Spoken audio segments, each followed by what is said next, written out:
प्रधानमंत्री नरेंद्र मोदी ने बिहार में ताबड़तोड़ रैलियां करके न सिर्फ चुनावी तापमान को बढ़ा दिया है बल्कि एनडीए कार्यकर्ताओं में एक नई ऊर्जा भर दी है। मंगलवार को गया के बाद नरेंद्र मोदी ने पूर्णिया में रैली को संबोधित किया और एनडीए प्रत्याशी संतोष कुशवाहा की भारी जीत पर दावा किया और उसी के बाद पूर्णिया लोकसभा सीट से निर्दलीय उम्मीदवार पप्पू यादव ने एक बड़ा ऐलान कर दिया।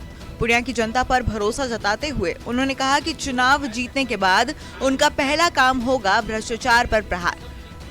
पप्पू यादव ने कहा कि अगर 3 महीने के अंदर सरकारी और निजी सिस्टम से भ्रष्टाचार को खत्म नहीं कर दिया तो चौथे महीने में इस्तीफा दे दूंगा और फिर कभी राजनीति में नहीं आऊंगा।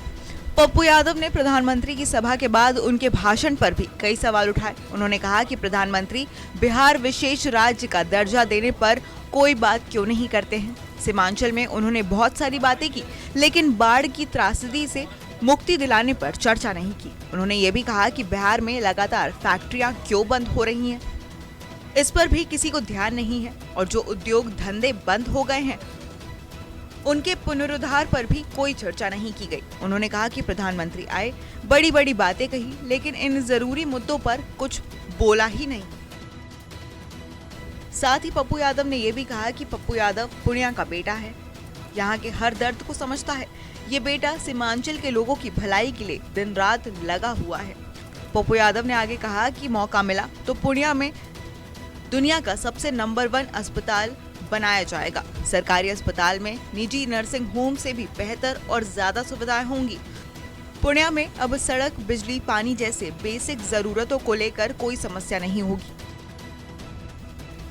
आपको बताते चले कि पप्पू यादव कांग्रेस के टिकट पर पूर्णिया से चुनाव लड़ने वाले थे और इसीलिए उन्होंने पार्टी समेत कांग्रेस के साथ हाथ मिला लिया, लेकिन बाद में लालू यादव की राजद ने इस सीट पर अपना दावा कर दिया। लालू प्रसाद के आदेश पर पूर्णिया का टिकट जदयू से राजद में आई बीमा भारती को दे दिया गया। उसके बाद पप्पू यादव ने मजबूरन निर्दलीय उम्मीदवार के रूप में अपना नामांकन पूर्णिया से दाखिल कर दिया।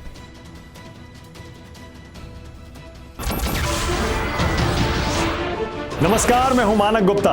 अगर आपको हमारा ये वीडियो पसंद आया हो तो इसे लाइक और शेयर जरूर करें और हाँ, हमें सब्सक्राइब और फॉलो करना ना भूलें ताकि आप देश और दुनिया की कोई खबर मिस ना करें। तो जुड़े रहिए हमारे साथ और देखते रहिए News 24।